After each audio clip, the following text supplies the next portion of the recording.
Welcome back to the second part of the Robert Trent Jones lectures.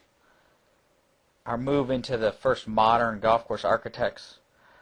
One of the things Robert Trent Jones does is he becomes a promotional force. He gets all of this press from the New Yorker and the U.S. Open at Oakland Hills, and he comes up with this idea of a signature golf course. Give your golf course a signature, which is a signed golf course. I guess that's worth something more. He becomes a very talented self-promoter. Rockefeller hires him to build some courses and introduces him to his rich friends, and he goes gallivanting around building these golf courses. He's not a golf pro, he's not a superintendent, but he understands both of these and can talk a magnificent game and is able to really get jobs. He sought out the best. There's records of him writing Tillinghast in California, and Tillinghast kind of just fading away, not wanting to talk to him. He worked for Stanley Thompson and met Ross, so he is a link to the old Golden Age architects, and he does use this also to his advantage to get jobs. And it becomes a job. It becomes competitive in this era. He coins the term heroic design that we talked about in our first lecture, a blend of strategic and penal. Golfer's given a choice. If he makes the wrong choice, he's punished. So it's important to know Tillinghast did this, but he didn't call it heroic. So Jones is the first to say, I design heroic golf courses. And there's a review from our first lecture, giving you a choice. If you choose to go the long way and don't have the stomach for it, you're in the hazard. And oftentimes that hazard is not just a bunker. Oftentimes it's water or a giant chasm to make it even more heroic to hit over that.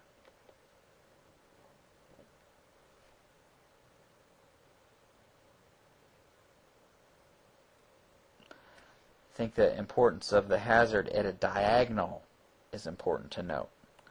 And this is written by Robert Trent Jones. Providing an alternative route is a way. So it's not strictly penal. It's not like Oakmont where you either hit the shot or you're punished. There is a way for a smart, less skilled player to get around and compete. One of the great examples of this is the 13th hole at the Dunes Club in Myrtle Beach. You can see here's the tee. It's probably not 320 across as the crow flies. There are trees there. It's a difficult shot. Somebody will try it someday, but it's almost a layup to a wedge, or trying to drive into this area. So it's a very interesting hole. When you look at it first, it's very challenging to figure out, but it's a hole that when you get done with it, you want to go play it again.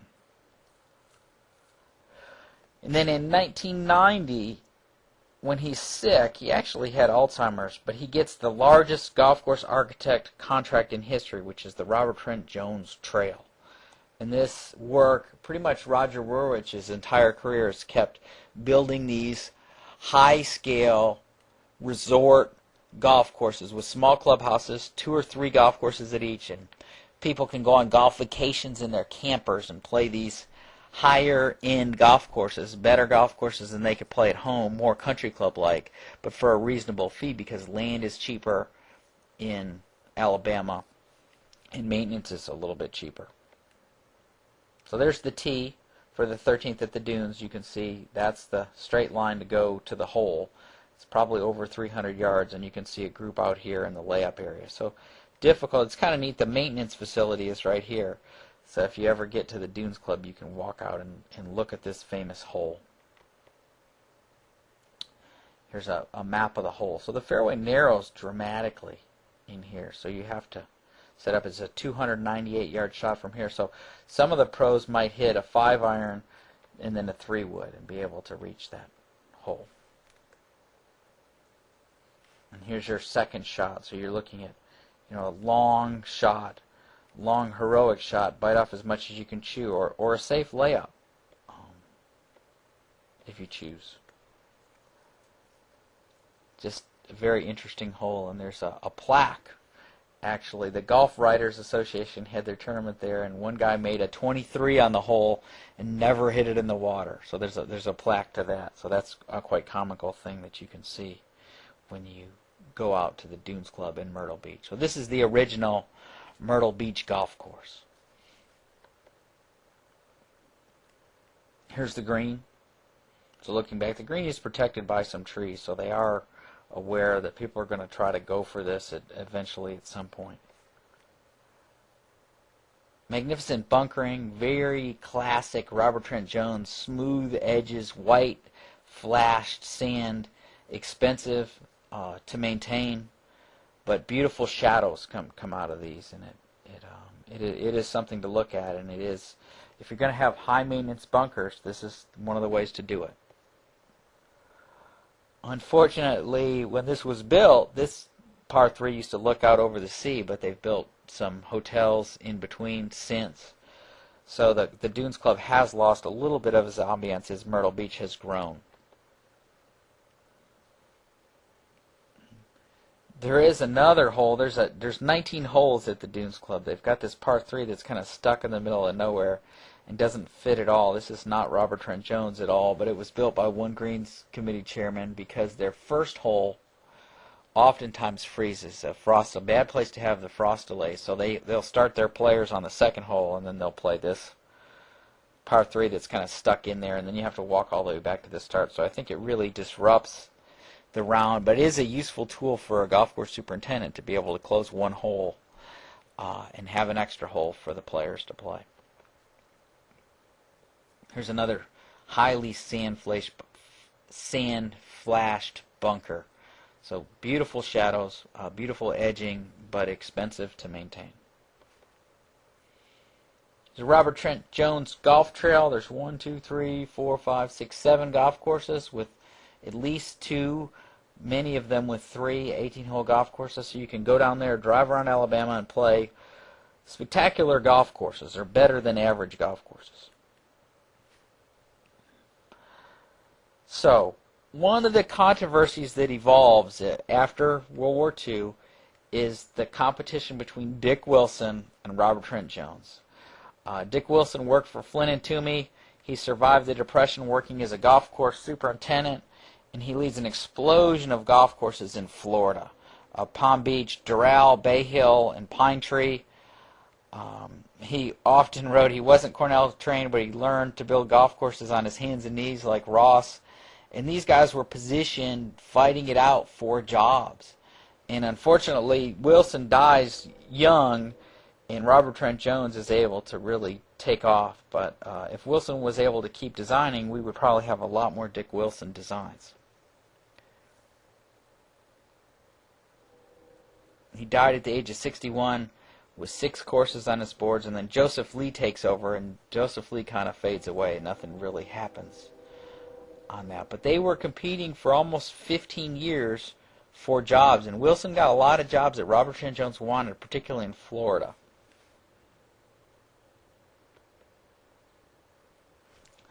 And Robert Trent Jones Sr. has 2 sons, Reese and Robert Trent Jones Jr. Here they are pictured on the Swilken Burn at St. Andrews.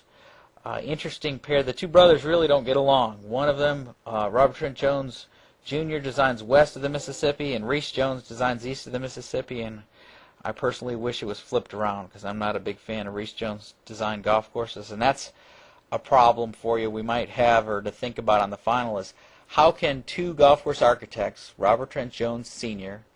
and Reese Jones, have golf courses that look so much alike, they use the same elements, mounds and hills, yet play so dramatically different.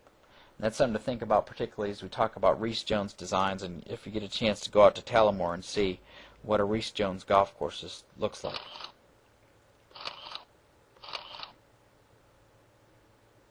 So they're prolific. They're a shop designing lots of golf courses still to this day, even after Senior's death.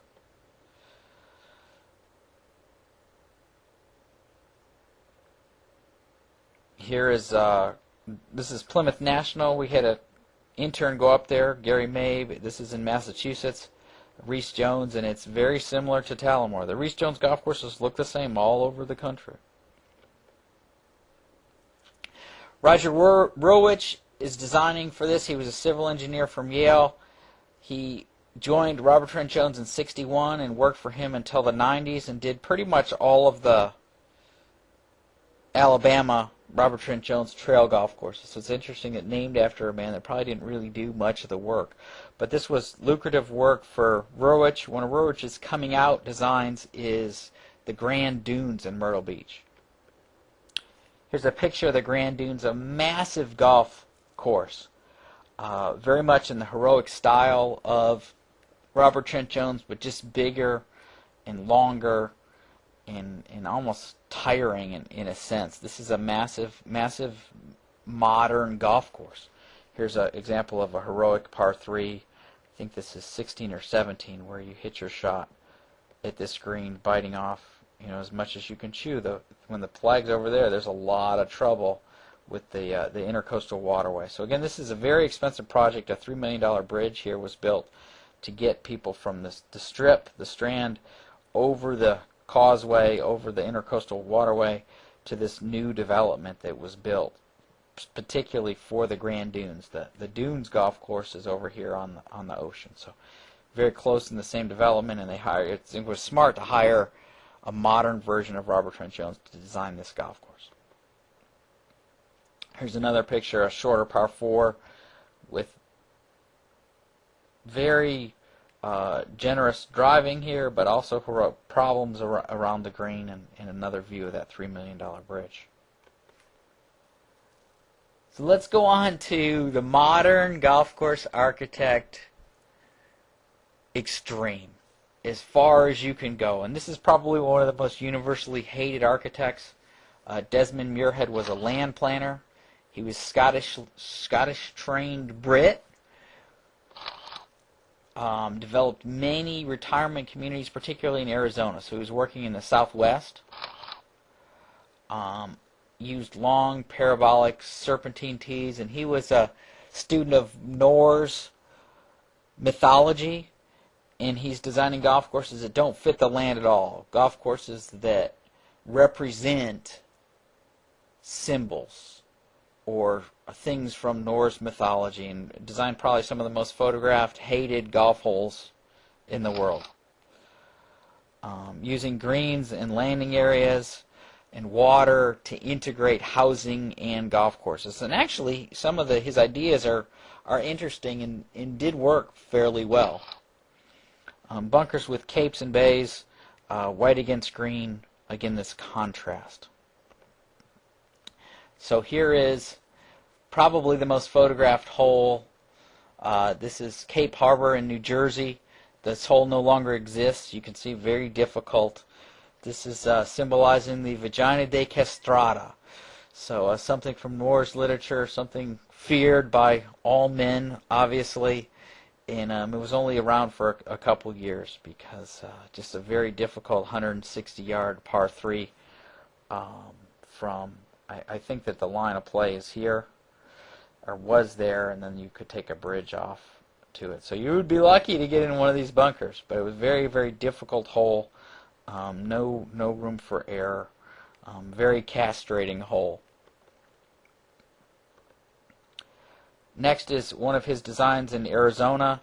You can see they put the center was kept for houses, water separating the houses from the golf course. And this is an interesting design. You know, very square, very non-fitting into the land, but maybe even a precursor to some of the stuff that Tom Fazio did at Wynn. But I think good to keep the houses away from the golf course was a unique idea. And here's another drawing of that, or a plan. So the golf holes stay together. A very playable golf course here in a very livable development. And that's what he was, a land planner. So here's the Mermaid from Cape May, and you can see this does not fit the land at all. This is, there's an octopus bunker here and a mermaid with mounds for the scales, and a fish bunker. So this is over the top. This is really the end of this modern era, and then our pendulum swings back to Tom Doak and Mike Strantz and some of the architects we're going to talk about next time in Golf Course Management 240.